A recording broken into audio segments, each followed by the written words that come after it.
dami yan ha. Sa makina yan, sa farm. May patola pa. Oo. Ano ba to, dahon ng ampalaya? Ampalayang ligaw yan ha. Tignan nyo guys, ang dami naming dahon ng ampalaya.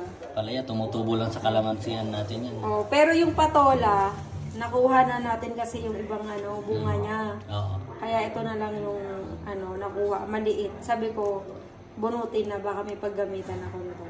Pwede sa miswa or sa sabaw-sabaw. Kasi paborito ko to eh. Ang tawag dito is sponge. Gourd. Gourd ba? Sponge gourd. Yun. Parang ganyan. Bala na kayo. Parang bitter gourd, sponge gourd naman ito. Yung ampalaya, bitter gourd. Oo. Bitter gourd. Ito is sponge gourd. Oo.